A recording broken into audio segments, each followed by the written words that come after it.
What starts here changes the world. I have a few suggestions that may help you on your way to a better world. And while these lessons were learned during my time in the military, I can assure you that it matters not whether you ever served a day in uniform. It matters not your gender, your ethnic or religious background, your orientation, or your social status. Our struggles in this world are similar, and the lessons to overcome those struggles and to move forward, changing ourselves and changing the world around us, will apply equally to all.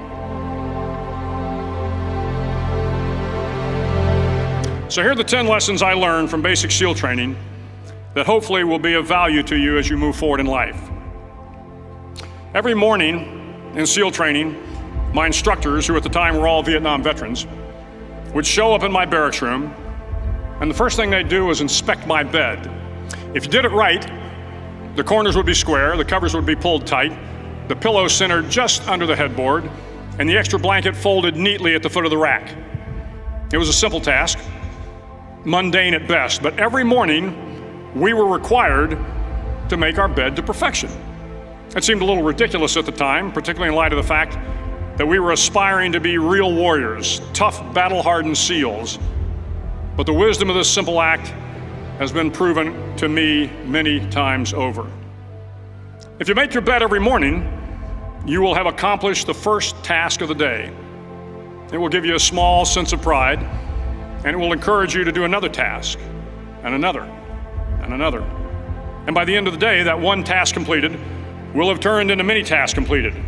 Making your bed will also reinforce the fact that the little things in life matter. If you can't do the little things right, you'll never be able to do the big things right.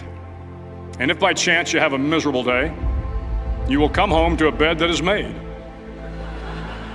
that you made. And a made bed gives you encouragement that tomorrow will be better. So if you want to change the world, start off by making your bed.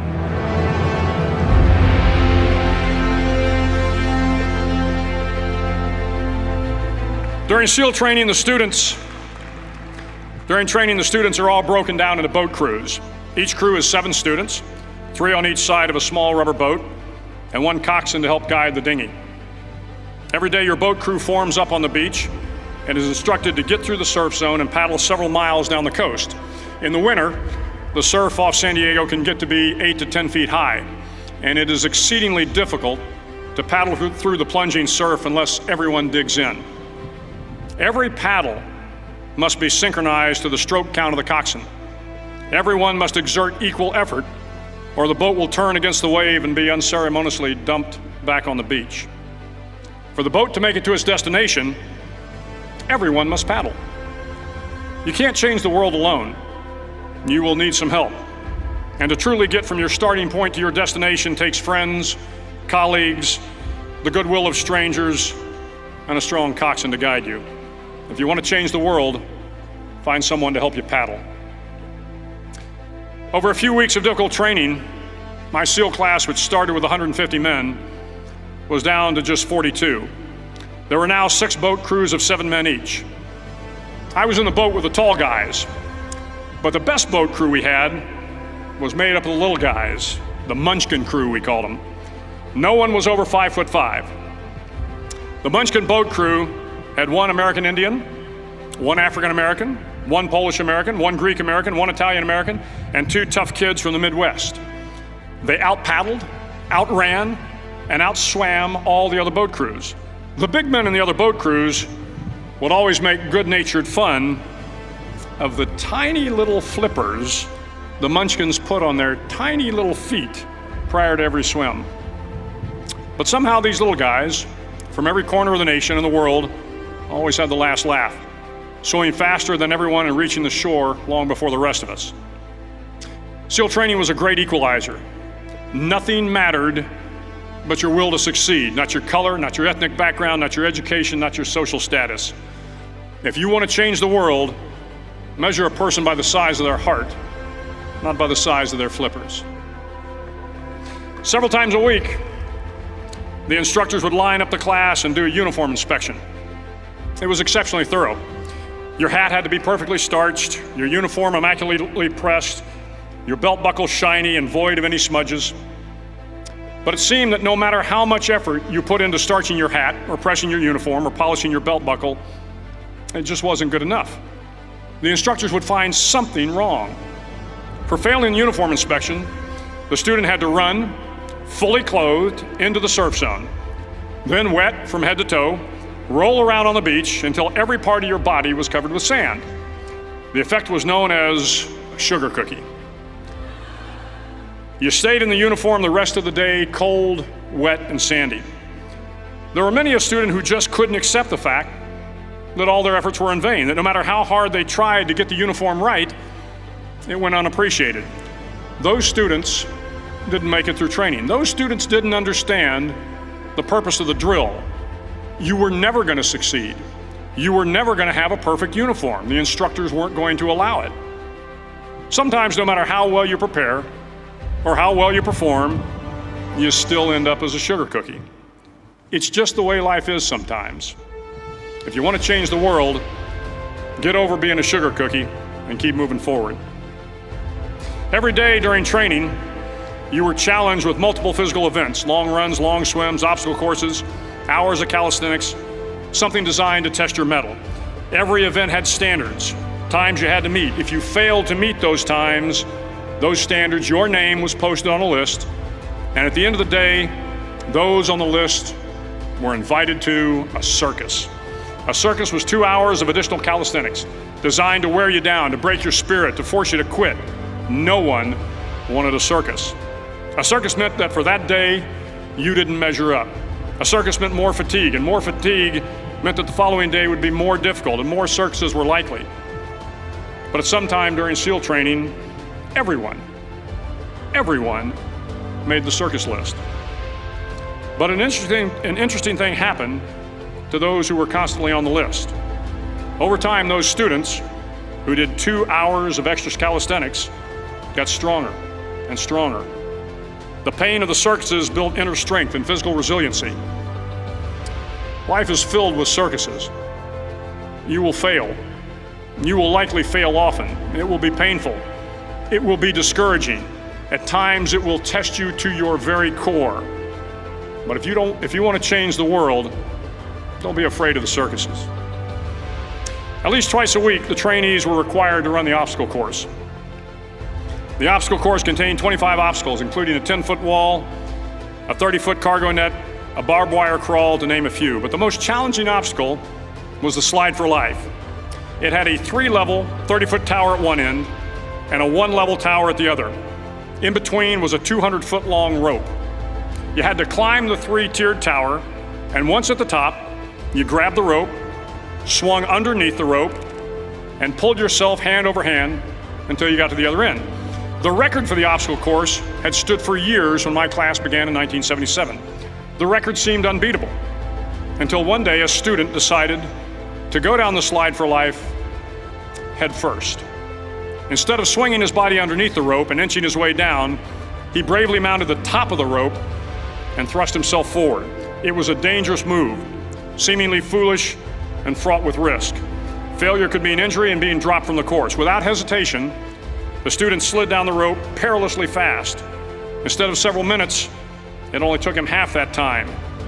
And by the end of the course, he had broken the record. If you want to change the world, sometimes you have to slide down the obstacles head first. During the land warfare phase of training, the students are flown out to San Clemente Island, which lies off the coast of San Diego. The waters off San Clemente are a breeding ground for the great white sharks. To pass SEAL training, there are a series of long swims that must be completed. One is the night swim. Before the swim, the instructors joyfully brief the students on all the species of sharks that inhabit the waters off San Clemente. They assure you, however, that no student has ever been eaten by a shark, at least not that they can remember. But you are also taught that if a shark begins to circle your position, stand your ground. Do not swim away. Do not act afraid.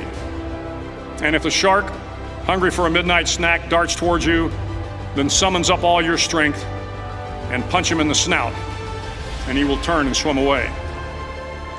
There are a lot of sharks in the world. If you hope to complete the swim, you will have to deal with them. So if you want to change the world, don't back down from the sharks. As Navy SEALs, one of our jobs is to conduct underwater attacks against enemy shipping. We practice this technique extensively during training. The ship attack mission is where a pair of SEAL divers is dropped off outside an enemy harbor and then swims well over 2 miles underwater, using nothing but a depth gauge and a compass to get to the target. During the entire swim, even well below the surface, there is some light that comes through. It is comforting to know that there is open water above you. But as you approach the ship, which is tied to a pier, the light begins to fade. The steel structure of the ship blocks the moonlight. It blocks the surrounding street lamps. It blocks all ambient light. To be successful in your mission, you have to swim under the ship and find the keel, the center line, and the deepest part of the ship. This is your objective. But the keel is also the darkest part of the ship, where you cannot see your hand in front of your face, where the noise from the ship's machinery is deafening, and where it gets to be easily disoriented, and you can fail. Every SEAL knows that under the keel, at that darkest moment of the mission, is a time when you need to be calm, when you must be calm, when you must be composed, when all your tactical skills, your physical power, and your inner strength must be brought to bear. If you want to change the world, you must be your very best in the darkest moments. The 9th week of training is referred to as Hell Week. It is 6 days of no sleep, constant physical and mental harassment, and one special day at the Mud Flats.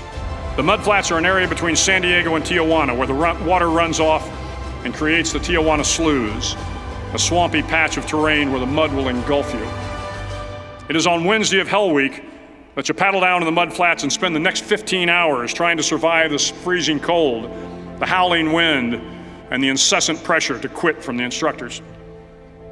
As the sun began to set that Wednesday evening, my training class, having committed some egregious infraction of the rules, was ordered into the mud.